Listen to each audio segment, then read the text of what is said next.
Guys আসসালামু আলাইকুম, সবাই আমার সাথে থাকেন। আজকে আপনাদেরকে খুব খুশির একটা খবর দিব। দাদা একটু এদিকে আসেন, দেখেন আপনারা ওকে চিনতে পারছেন কিনা। ওকে আপনারা চিনতে পারছেন? আমার মনে হয় যারা আমার আগে দুইটা ভিডিও দেখেছেন তারা ওকে চিনতে পারছেন। তো ওর একটা ঘরের ব্যবস্থা করার জন্য আমরা কিন্তু আপনারা যারা ফলোয়ার আছেন তাদের কাছে রিকোয়েস্ট করেছিলাম। তো আমাদের ভিডিওটা দেখে একটা খবর এসেছে, তো সেই কি খবরটা এসেছে সেটা আমরা আপনাদেরকে জানাবো। দাদা নমস্কার, কেমন আছেন? ভালো। আপনি তো অনেক কষ্ট করছেন তার ঘরটা করার জন্য।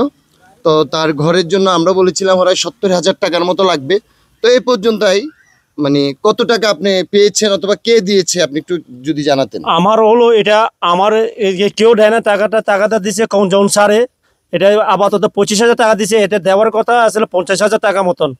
এই 50,000 টাকা দেওয়ার বলছে আমাকে। এই জন্য বলতে যে আরো কিছু টাকা লাগবে। আর অন্য আরো বিভিন্ন কাজে আছে, বারান্দা ফালাবো, এই জন্য আরো 20-30,000 দরকার। এই জন্য এই টাকাটা পাইলে আমার খুব উপকার হবে। এটাকে যখন ঘর নাই, এটা মা বাবা নাই, এই জন্য একটু এই টাকাটা পাইলে আমি উপকার হবে।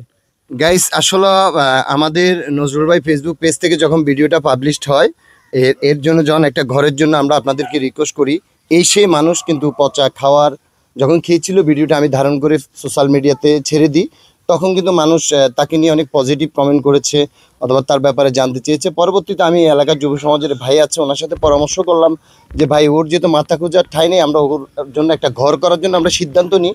তখনই তাৎক্ষণিক আমরা সিদ্ধান্ত নিয়েছি, ভাইকে জিজ্ঞেস করলাম যে মোটামুটি একটা ঘর করলে কত টাকা লাগবে।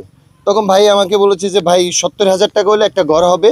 তো আমাদের ভিডিওটা পাবলিশ হওয়ার পরে মহলছড়ি কলেজের যিনি প্রকাশক আছে উনি আমাদের ভিডিওটা দেখেছে। ওই স্যার দেখে স্যারের ওর প্রতি মায়া লেগেছে। মায়া লাগার কারণে কিন্তু স্যার 50,000 টাকা ঘোষণা দিয়েছে যে আমি 50,000 টাকা দিব, তোমরা ঘরের কাজ শুরু করে দাও। অলরেডি আমরা কিন্তু ঘরের কাজ শুরু করে দিয়েছি। এ দেখেন আপনারা, আমরা কাঠ নিয়ে আসছি, তারপরে আপনার ঘরের জন্য যেগুলো দরকার হয় এগুলো আমরা নিয়ে আসলাম।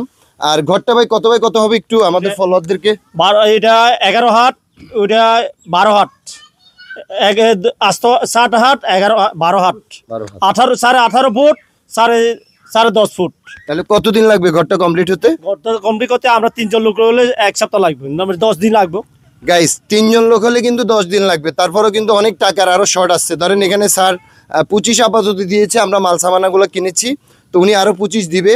ওনার মতো, ওনার জন্য সবাই দোয়া করবেন যে ওনার মতো একজন মানুষ, এই মানুষটা একটু পাশে থাকতে চেয়েছে। এই অসহায় গরিব মা বাবা কেউ নেই, এই দাদাটার জন্য উনি 50,000 টাকা ঘোষণা দিয়েছে। আর আমরা ঘরটা করতে 70,000 টাকার উপরে লাগবে। তো আপনারা যারা আমাদের ফলোয়ার আছেন, আপনারা যারা আমাদের ভিডিওটা দেখছেন, আমি শুধু আপনাদেরকে বলবো ভাই, আমরা সবাই যখন রাত হয় আমরা সবাই কিন্তু বাসায় গিয়ে শান্তিমতো একটু ঘুমানোর চেষ্টা করি। সে কেন ঘুমাতে পারবে না?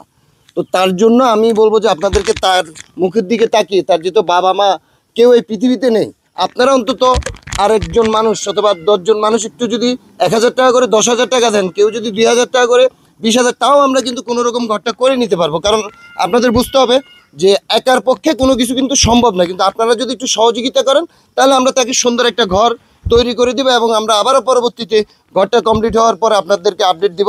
তো দাদা আপনার বিকাশ নাম্বারটা একটু বললে ভালো হইতো সবাই। আমার বিকাশ নম্বর 01575107674। এই নম্বরটা বিকাশ, আমার শুধু বিকাশ নাম্বার। আপনাদের যার যতটুকু সামর্থ্য আছে আমি আপনাদেরকে অনুরোধ করব এই অসহায় ভাইটার জন্য, আমার এই যুব সমাজের এই এলাকার যুব সমাজের প্রতিনিধি হয়ে ভাই যে আমার সাথে সাহস নিয়ে কিন্তু দাঁড়িয়েছে যে তাকে আমরা একটা ঘর করে দিব, তার মাথার খোঁজার একটা ঠাঁই করে দিব। আর যে মহলছড়ি কলেজের যে স্যার ওকে 50,000 টাকা দিচ্ছে, আমি স্যারকে, স্যারের নামটা কি? কঞ্জয় মার্মা, মহলছড়ি কলেজের যিনি অধ্যক্ষ, উনি শিক্ষক, ওনাকে ধন্যবাদ জানাচ্ছি যে ওর ঘর করার জন্য উনি উদ্যোগ নিয়েছে এবং আমাদেরকে দূর থেকে সাপোর্ট দিচ্ছে। স্যারের মতো আমি সবাইকে বলবো, ফলোয়ার যারা আছেন আপনারা যারা তাকে সহযোগিতা করতে পারবেন না তাদেরকে অনুরোধ করব আপনি ভিডিওটা একটা শেয়ার করে দিবেন। যারা ওর পাশে থাকতে পারবেন না তাদেরকেও বলবো একটা শেয়ার, একটা কমেন্ট করে দিবেন। কেননা ওর একটা মাথা খোঁজার ঠাঁই আপনারা যদি চান সম্ভব হবে। আর পরবর্তীতে আমরা আপনাদের কাছে ঘরটা কতটুকু হয়েছে না হয়েছে আমরা আপনাদেরকে জানাবো। আর আমার ভাই, আমি ওনাকে আবারও ধন্যবাদ জানাচ্ছি যে উনি যদি সহযোগিতা না করতো অথবা উনি যদি এগিয়ে না আসতো আমার সাথে, তাহলে তাকে আমরা ঘর করে দিতে পারতাম না। দেখেন আমরা অলরেডি ফিলার কিন্তু দাঁড়িয়ে যাচ্ছে। আজকে আজকে নতুন একটা বৃহস্পতিবার বাজার দিন তো এই জন্য খুব ভালো দিন একটা পিলার গাড়ি বৃহস্পতিবার ভালো দিন এবং বাজার দিন ওনাদের জন্য, এই জন্য আজকে একটা অলরেডি ফিলার গাড়ি ফেলছে, কাঠ নিয়ে আসছে, আর কালকে থেকে শুরু হবে। কালকে থেকে শুরু হবে, পর্যায়ক্রমে সবকিছু হয়ে যাবে। কিন্তু আমি শুধু আপনাদেরকে একটা কথা বলে আজকে বিদায় নিব, আপনারা এর পাশে দাঁড়ানোর জন্য আমি আপনাদেরকে ছোট করব না, আমি আপনাদেরকে ধন্যবাদ জানাচ্ছি যে আপনারা ভিডিওটা এত পরিমাণে শেয়ার করেছেন, সেজন্য স্যারের চোখের সামনে গিয়েছে। এই ভিডিওটা সেম আপনারা এত পরিমাণে শেয়ার করবেন, যেহেতু স্যারের মতো আরও দানবীর মহান একজন মানুষের সামনে গিয়ে ভিডিওটা পরে উনি তাকে একটু সহযোগিতা করতে পারে। আপনারা আপনাদের জায়গা থেকে যতটুকু পারেন তাকে সহযোগিতা করার চেষ্টা করবেন। আর আজকের জন্য ভিডিওটা এখানেই শেষ করছি। দাদার ফোন নাম্বার আমরা দিয়ে দিচ্ছি এবং আমরা আমাদের স্ক্রিনেও নাম্বারটা দিয়ে দিব। দয়া করে আপনারা যতটুকু পারেন দাদাকে পাঠাবেন এবং ফোনে কথা বলে তাকে সহযোগিতা করবেন। এবং আজকের জন্য ভিডিওটা আমরা এখানেই শেষ করছি। সবাই ভালো থাকবেন, সুস্থ থাকবেন, নিজের প্রতি খেয়াল রাখবেন। আসসালামু আলাইকুম, আল্লাহ হাফেজ। দাদা ধন্যবাদ আপনাকে। ধন্যবাদ।